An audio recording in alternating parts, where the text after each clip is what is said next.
on to my in-cab pre-trip inspection. I'm going to start with my door, making sure it opens and closes properly. Going onto my window, making sure it goes down and up properly. Going to my mirror, making sure my mirror bracket is not dent, cracked, broken, or illegally welded. Tied secure with its full set of nuts and bolts. I'll be checking my mirror itself, making sure it's not cracked or broken, clean at all times, and free of any illegal stickers.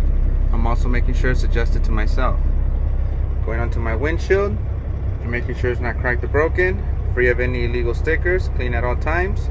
My weather seal going around my windshield is not ripped or torn or missing to prevent any air or water from coming into the cab.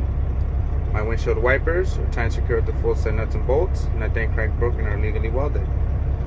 My wiper blades are not worn, torn, or missing, free of any debris to prevent any scratches to the windshield. I'm going to be checking my washer fluid. My washer fluid is working properly. My windshield wipers are working properly. Okay, going on to my horns. I would use my electric for the city and my air for the country. My steering wheel should have no more than 2 inches of play. It's not cracked, broken, or missing any components. Going on to my lights.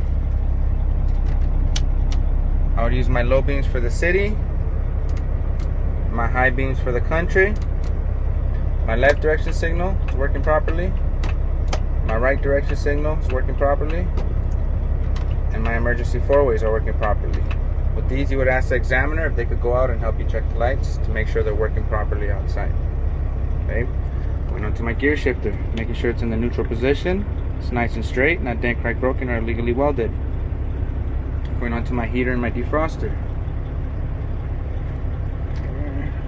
So my defroster is working properly, and my heater is working properly.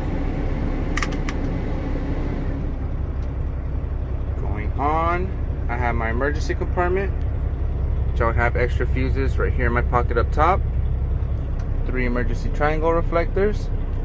My fire extinguisher would be right here on the side, making sure it's tied and secured to the truck. My needle is reading in the green and it's up to date with the proper safety pin in the lock position. Going on to my gauges. Here I have my temperature gauge, should be reading no more than 200. My oil pressure should be between 30 and 60 psi. My depth, I have enough depth for the trip. My RPMs are working properly. My voltmeter should be reading between 12 and 14 volts. My speedometer, I will check while I am in motion. I have enough fuel for my trip. And my air pressure should be reading to the max.